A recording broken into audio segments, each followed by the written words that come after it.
अस्सलाम वालेकुम। उम्मीद है कि आप सब लोग खैरियत से होंगे। कल कौन कौन सा वकील इमरान खान साहब से मिलेगा, इस हवाले से कुछ तफसीलात हैं। मौलाना फजल रहमान साहब ने आज पार्लियामेंट से क्यों वॉकआउट किया, 26 नवंबर के हवाले से जो केस किया हुआ है पाकिस्तान तहरीक इंसाफ ने, उसमें एक पेशरफ्त हुई है, वो तफसीलात भी आपसे शेयर करूंगा।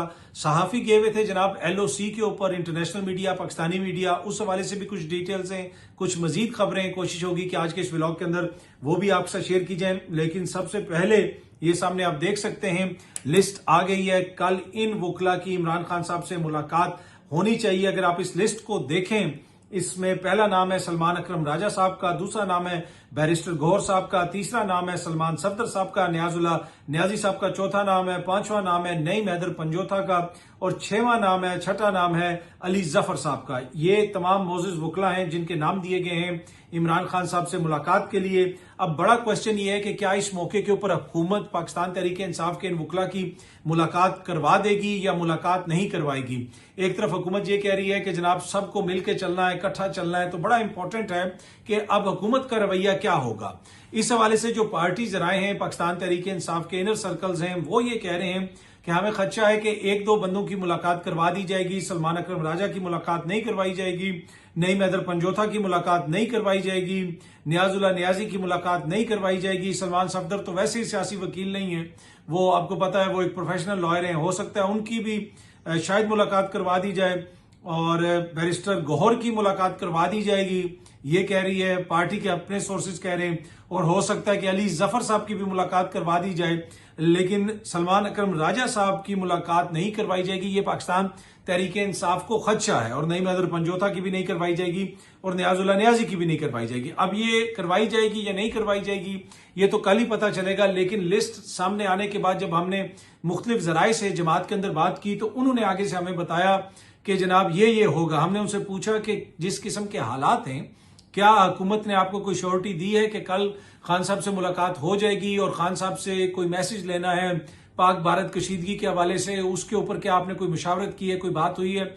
उन्होंने कहा कि जी अभी तो हमें यह भी नहीं पता कि इन लोगों की मुलाकात करवाई भी जाएगी या नहीं करवाई जाएगी, और कुछ जो इसमें नाम है वो तो हुकूमत को बिल्कुल पसंद नहीं है, और उनकी मुलाकात हमें यह लगता है कि नहीं करवाई जाएगी। अब कल देखते हैं जनाब इस हवाले से क्या पेशरफ्त होती है। सीनियर सहाफी हैं साकिब बशीर साहब, कोर्ट रिपोर्टर हैं, उन्होंने एक बड़ी इंपॉर्टेंट खबर शेयर की है। उनके मुताबिक 26 नवंबर एहतजाज, PTI वजीर आजम और दीगर के खिलाफ मुकदमे से पीछे हटने लगी। जनाब ये बड़ा इंपॉर्टेंट क्वेश्चन है जो siyaset.pk भी उठा रहा है, इसलिए कि साकिब बशीर साहब ने इंफॉर्मेशन शेयर की है कि PTI की जानिब से 26 नवंबर एहतजाज के तनाजुर में वजीर आजम शहबाज शरीफ और दीगर के खिलाफ कार्रवाई के लिए 13 दिसंबर को दायर होने वाली प्राइवेट कंप्लेंट में PTI ने एक दफा फिर वक्त मांग लिया है। अदालत ने बैरिस्टर गौहर की मर्जी की 24 जून की नई तारीख दे दी। तकरीबन 10 से ज्यादा समातें हो चुकी हैं। कंप्लेंट की कार्रवाई आगे बढ़ाने के लिए पहला कदम कंप्लेंट दायर करने वाले बैरिस्टर गौहर की PTI की जानिब से 5 माह में स्टेटमेंट रिकॉर्ड नहीं हो सकी। तो अभी भी जो उन्होंने चीजें वहां पे जमा करवानी थी वो जमा नहीं करवाई, और उन्होंने मजीद टाइम मांग लिया है बैरिस्टर गौहर साहब ने, और अब 24 जून का उनको तारीख मिली है। तो अब ये क्वेश्चन उठाया जा रहा है कि ये बड़ा इंपॉर्टेंट केस है। तहरीक इंसाफ बार बार कहती है, वो अपनी पूरी सियासत इसके ऊपर करती है कि 26 नवंबर को हमारे ऊपर गोली चली, हुकूमत ने गोली चलाई, हम इनके खिलाफ केस करेंगे, हम ये मुकदमा लड़ रहे हैं। लेकिन इस मुकदमे में इतनी गैर संजीदगी, अगर हुकूमत टाइम मांगे या कोई और टाइम मांगे वो तो समझ आती है, तहरीक इंसाफ क्यों टाइम मांग रही है? इनके पास तो तमाम शवाहिद होने चाहिए, तमाम चीजें होनी चाहिए, इनकी तो ख्वाहिश होनी चाहिए कि मुकदमा तेजी से चले, लेकिन इन्होंने मजीद टाइम मांग लिया। और यही वजह है कि फिर ये siyaset.pk भी इस खबर के ऊपर ये सवाल उठा रहा है कि 26 नवंबर एहतजाज, PTI वजीर आजम और दीगर के खिलाफ मुकदमे से क्या पीछे हटने लगी है।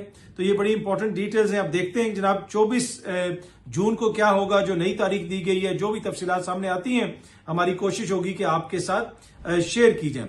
आज मौलाना ने असेंबली से वॉकआउट किया, ये सामने आप देख सकते हैं। पाकिस्तान तहरीक इंसाफ ने भी एक ट्वीट की हुई है। कौमी असेंबली में भारतीय जारियत के हवाले से सेशन में फॉर्म 47 वाले गैर हाजिर, पाकिस्तान की बका के लिए कौम की नुमाइंदगी, जमहूरी हुकूमत और लीडर का लीड करना अब नागुज़ीर हो गया है। वैसे उमर अयूब साहब ने भी वहां पे तकरीर की। उन्होंने कहा जी भारत के मामले पे हम पाकिस्तान, जितनी भी आवाजें हैं पाकिस्तान के अंदर वो सब एक हैं, लेकिन जरूरी है कि इस मौके पे एक ऐसा लीडर हो जो धड़ल्ले से आगे जवाब दे। जो खुल के जवाब दे मोदी को और इंडिया को।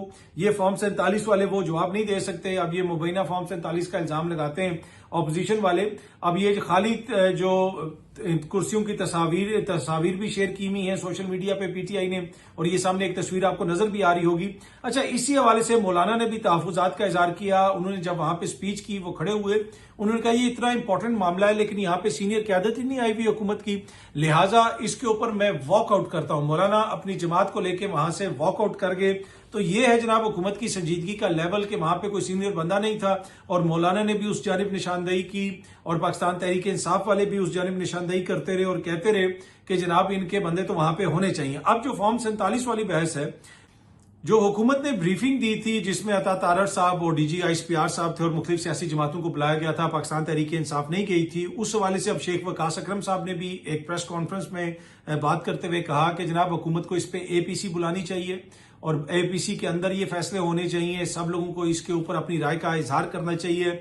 और उन्होंने ये भी कहा कि जिन लोगों को बुलाया हुआ था, जो आगे पीछे बैठे हुए थे, ये सारे मुबैना तौर पे फॉर्म 47 वाले हैं। तो फॉर्म 47 का जिक्र उन्होंने भी अपनी प्रेस कॉन्फ्रेंस के अंदर किया। अब APC के हवाले से क्या हुकूमत APC बुलाएगी, मुझे नहीं पता कि इस वक्त कोई ऐसा उनका इरादा है या नहीं है, लेकिन वजीर इत्तलात अता तारड़ साहब से मेरी कुछ देर पहले बात हुई तो मैंने उनसे पूछा कि APC के ऊपर आपका क्या मौकिफ है। तो उनका ये कहना था कि APC तब बुलाई जाती है जब कोई ऐसी चीज हो जिसपे इख्तलाफ हो और मुल्की मसाइल हो।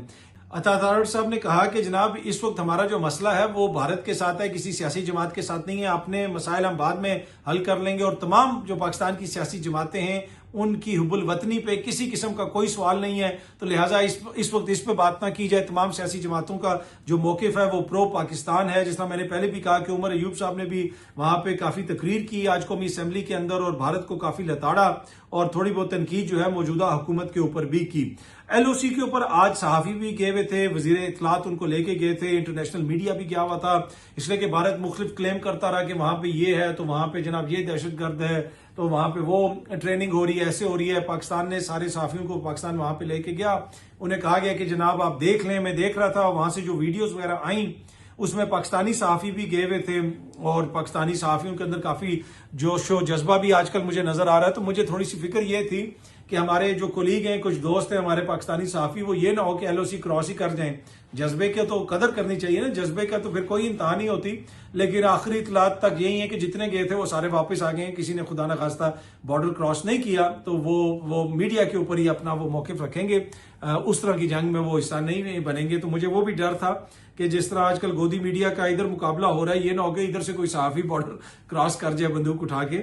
पर anyway on A lighter note ये बात थी। सनम जावेद साहिबा ने जनाब बताया है कि मुझे जेल की जिस चक्की में रखा गया वहां 8 ख्वातीन और 6 चारपाइयां हैं।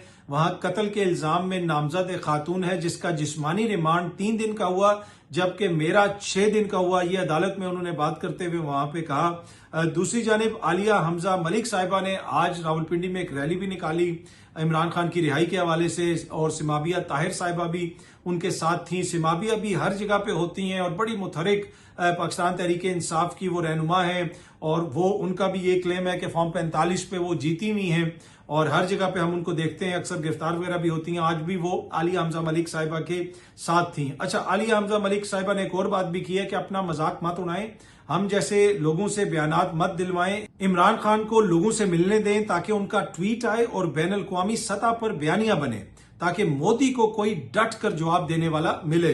तो बुनियादी तौर पे उन्होंने ये कहा है कि मैं हो गई या कोई और रहनुमा हो गया, हम जितने मर्जी बयानात देते रहे, जिस तरह मर्जी बातें करते रहे, उसका कोई उस तरह असर नहीं होगा। इमरान खान साहब से लोगों को मिलने दें, उनका कोई ट्वीट आएगा, जब वो बात करेंगे तब बयानिया बनेगा, आलमी दुनिया भी उसको सुनेगी। बहुत जल्दी आप सब दोस्तों से दोबारा मुलाकात होगी। Thank you very much.